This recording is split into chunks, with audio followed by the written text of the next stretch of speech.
Hi, welcome to Exploring the Illusion of Free Will. My name is George Ortega. I'm here with Enel, my co-host. And today's episode is why some people don't get it about free will. The idea is like the basic concept of why we don't have free will is so simple, yet you have PhDs, you have major institutions that just really can't understand this. So before we get into this, let's just briefly go through what we mean when we say we have a free will, why we don't, and why this is important. So now, why don't you start us off? What do we generally mean when we have free will? Free will means you can make decisions independent of your genetics and your conditioning. Okay, that's one way to say it. Another way to say it is that basically, if we had a free will, we would be morally responsible for what we do. You know, we would be ultimately morally responsible. Um, Okay, and what the basic reason we don't have a free will is because basically everything that we think, feel, say, do has a reason. There's a reason behind everything. There's a cause to everything. So what happens is you have a cause to anything you say, think, feel, do, and then there's a cause to that cause. It's basically a chain of cause and effect. This chain stretches back to before we were born, back to before the planet was created, ultimately to the Big Bang. Why don't you explain the reason we don't have free will in terms of like the unconscious? In terms of the unconscious, well, you can only have one thought at a time. So everything that's ever happened to me from my childhood is stored. Well, Sigmund Freud, popularizes it's like a mosh pit of feelings and emotions. So you're not even aware of things.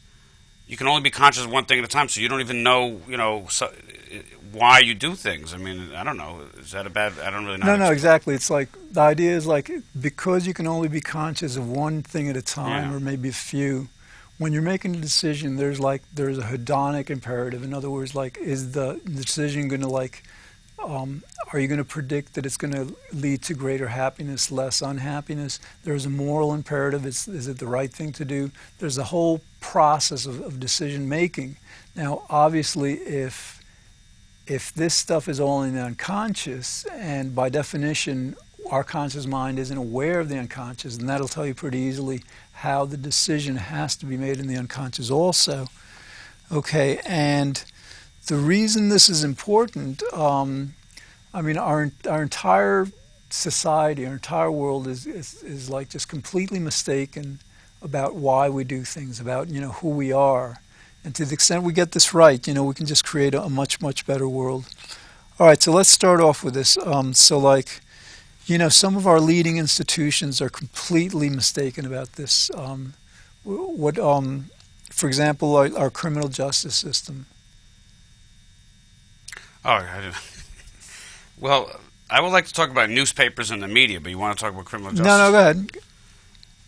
When you say leading institutions, what are you referring to? I mean, well, yeah, the media, for example. Well, the media sells papers and sells news because I guess it's better it's more newsworthy to call people angels or evil, and it's sensationalism and it sells.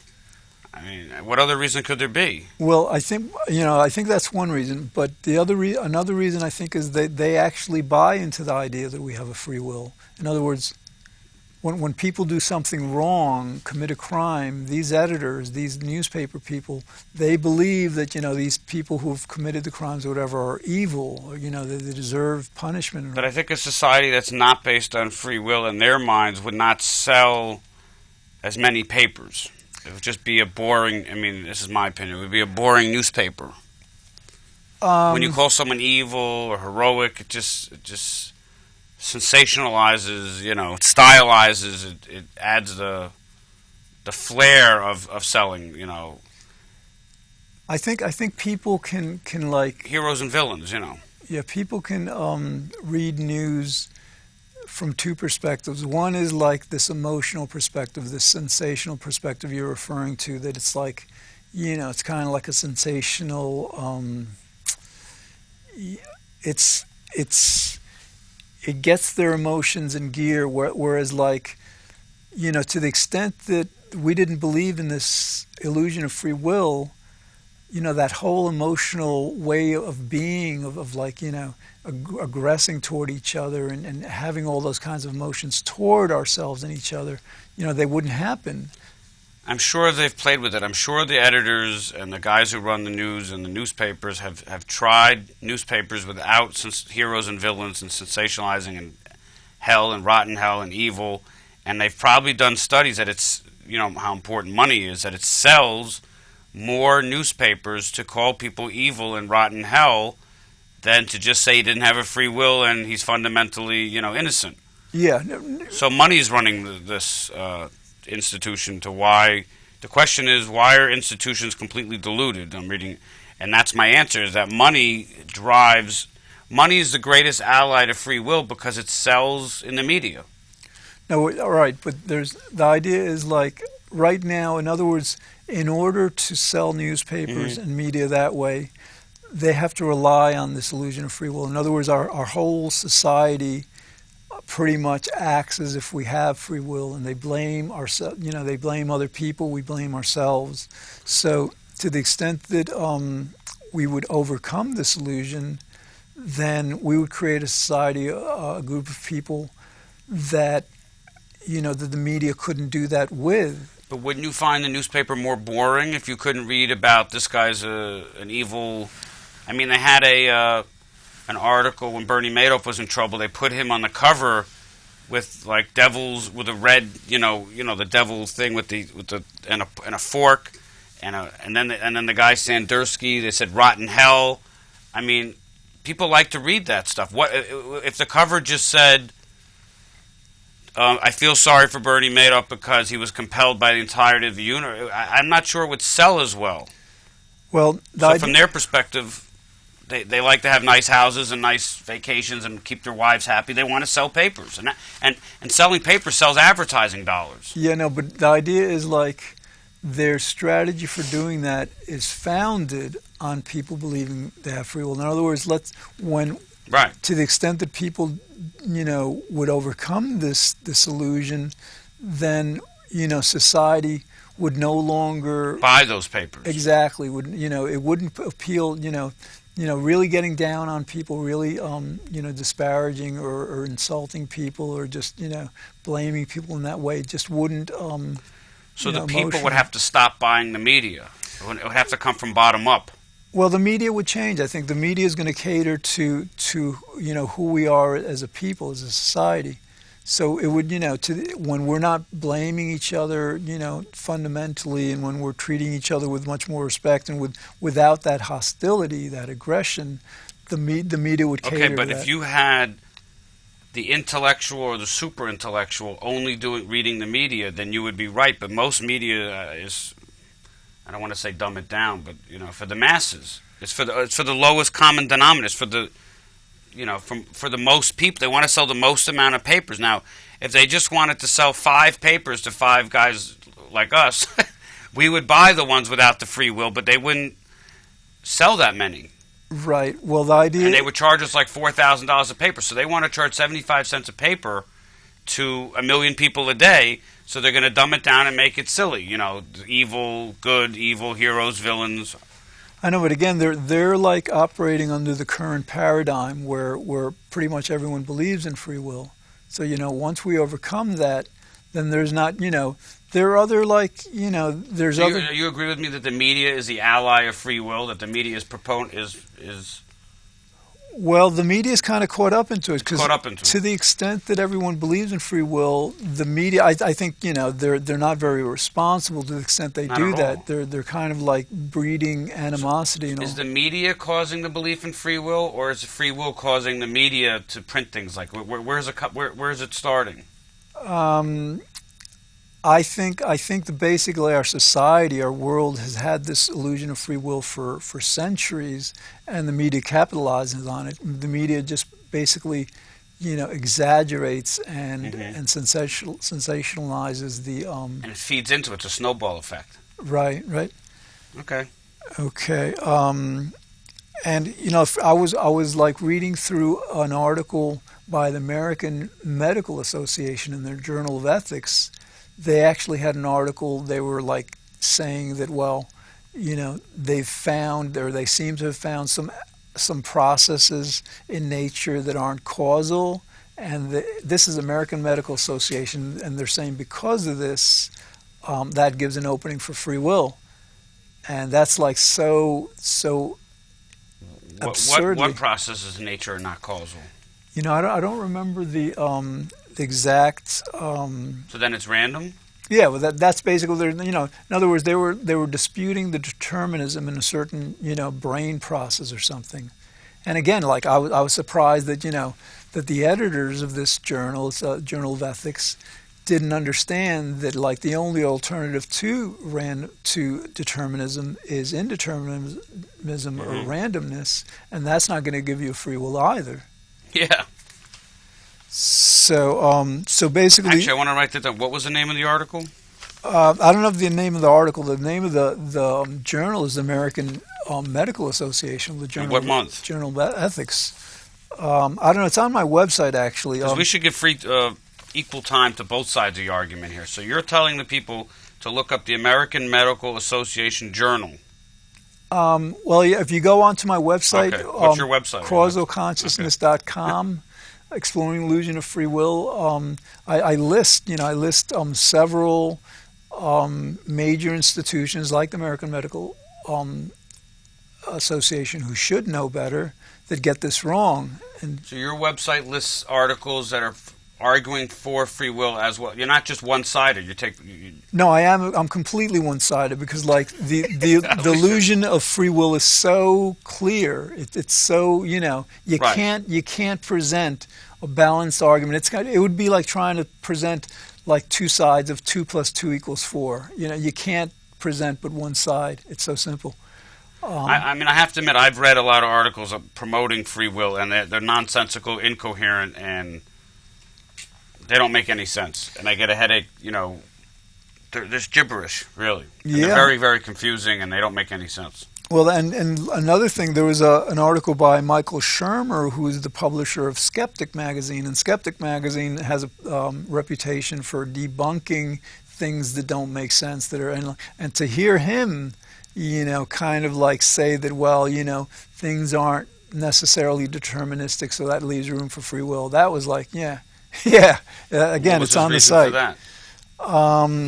I don't recall specifically, but that was the gist. I mean, a lot of times they don't necessarily have a reason. A lot of times, people like Shermer in this article in the AMA, they dispute determinism. They simply say, well, this process that they've noticed, they haven't been able to find the causal, the causal process to it. And because of that, that would leave an opening for free will. Now, obviously, they haven't thought out the issue completely But just because you haven't found the causal link doesn't mean they're not there. Exactly, and that's why this show, like, people who really should know this. These are this isn't just the AMA and Skeptic Magazine. This is like Scientific American Mind. Scientific American Mind ran this cover story. June of 2012, Who's in Control? How Physics and Biology Dictate Your Free Will. It's basically disputing free will, but that's the Scientific American Mind. If you go to Scientific American, they've actually run some articles. Basically, they've run some articles that question determinism, saying like, well, if there's no determinism, that there might be room for free will. And again, the way we've explained this on so many shows, the only alternative to determinism is indeterminism, or things not being caused, and that's not going to give you a free will either. So it's just like really perplexing how these major institutions could get something so simple so wrong. So they don't understand causality or randomness. Right, and then you have to ask yourself, well, why is this so? What's going on here? So a lot of times people, the editors of these journals, of these institutions, our entire criminal justice system, as a matter of fact, the Supreme Court, in a ruling, said that free will is the law of the land. So, our entire country gets this wrong. A lot of times people argue from desire. In other words, like, to some people, life wouldn't have meaning if we Wait, you didn't have skipped free over will. one. They have neglected to investigate this fundamental fact of human existence. Well, yeah, these major institutions, they don't research this. They don't think about it because, you think about it for 5 minutes and you understand that if things have causes and there's a chain of cause and effect, that makes free will impossible. Okay, so do you agree with my earlier postulation and theory that the reason why they've neglected to investigate this fundamental is because the money is just not there? It's not just about money. It's about, it's about the church, it's about religion, it's about how they are genuinely confused. They genuinely don't understand this. And again, the way to understand this is to simply understand that if everything has a cause, that makes free will impossible, and the only option to things, having causes is things not having causes, and obviously that doesn't give you free will either. So okay, they are arguing from desires, immature intellect. Right. So what do you mean by that? In other words, some people say, well, they wouldn't be able to find meaning in life if we're all puppets, if we're all, programmed.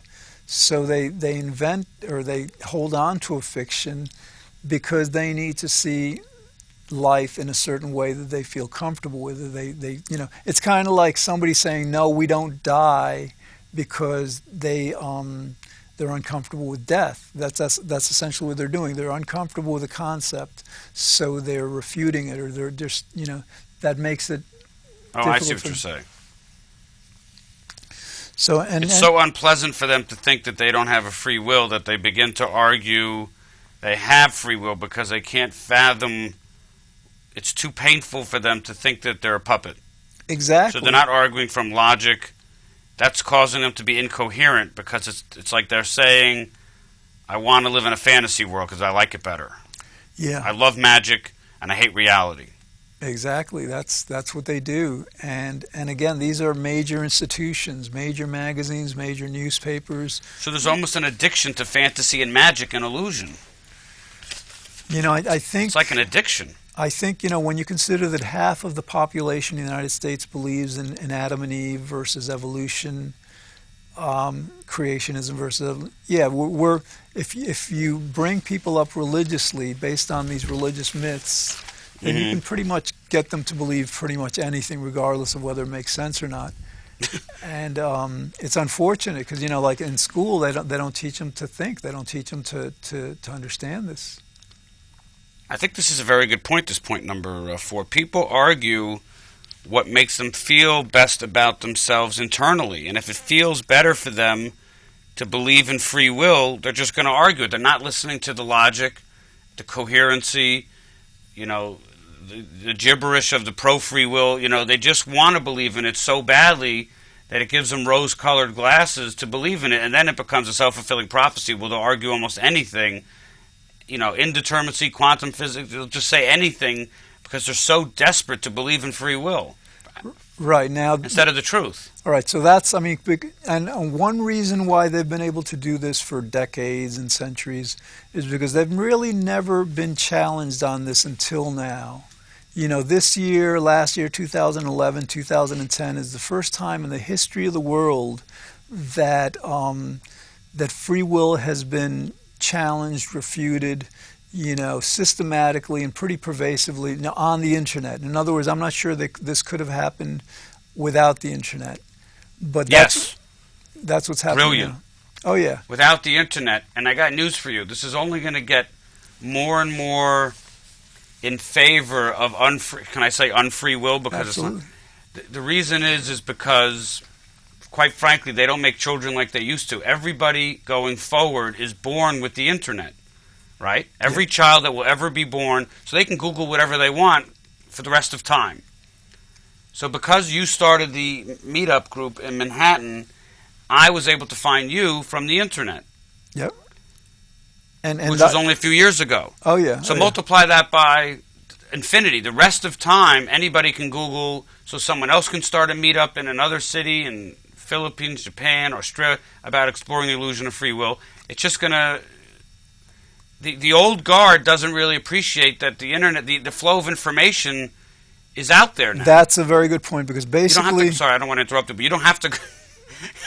you don't have to go to your library and go to encyclopedia and check out a book called, or look in the encyclopedia for the definition of free will. You just go to Wikipedia and make up your own mind. It will be a lot easier, because and then your show and my book and your book, now that the information's out there, this whole thing is just going to go to a tipping point very soon that there's no free will. Right. The major institution that's gotten this wrong, and that, you know, basically is responsible for everyone believing we have free will is religion. You know, the church, synagogues. They don't make people like they used to. That's what I'm trying to tell you. The idea is, like with religion, you know, people were taught this, but then they weren't given the chance to like debate it, you know. And now you can go on the internet. You have people like my website. You have different websites where people know this.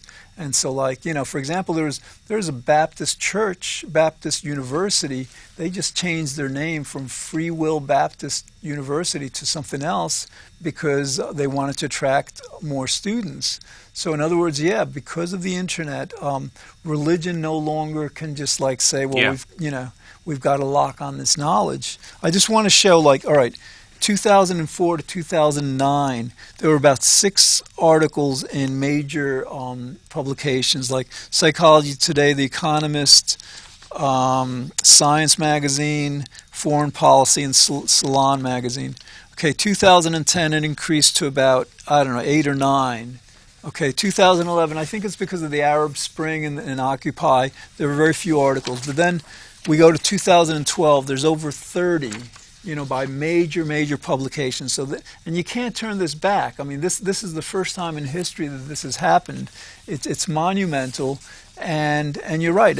It's just a matter of time until this really, So just to extrapolate, exploding the free will myth is gaining tremendous momentum. Yeah. That's what you're saying. Yeah. You're seeing an exponential increase in interest, articles, cover stories, books, and we're just getting started, because you say it's in the last 3 years. Yeah. So by the year 2020, there'll be 1,000 articles. What do you have, 30 articles there? Right. So say 10,000, then 10,000, 100,000. I mean, and you're right, I agree with you. I wrote in my notes, it's because of the internet, because in the old days, if someone teaches you something, you take it as truth because you don't know any other way. But now if you just have the smallest iota of curiosity, and you just hear you'll Google it and research it, and you'll get other ideas, and that creates other ideas, and then you Google that, and the truth will come out. Right. Now this was New Scientist, the first cover story ever. This was 2010 or 2011 in April. This was actually one of the ones that came in through 2011. And then you've got 2012, Scientific American Mind, another cover story refuting free will. And so, like, what's put it over the top is three-time best-selling author Sam Harris came out with this book, Free Will, in March of 2012. And once this happened, that's to a great extent responsible for all this major coverage.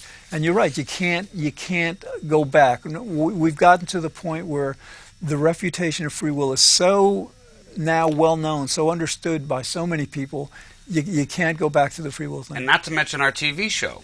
Oh, yeah. Cable access, we're in Manhattan. Okay, so every other week we're live. You get this talking one every week, but then next week we're live. We take phone calls. Cable access has been around since the early 70s, Manhattan, because I grew up in Manhattan. They never had a show called The Illusion of Free Will. So suddenly now, it's the first time, we're the first show in history.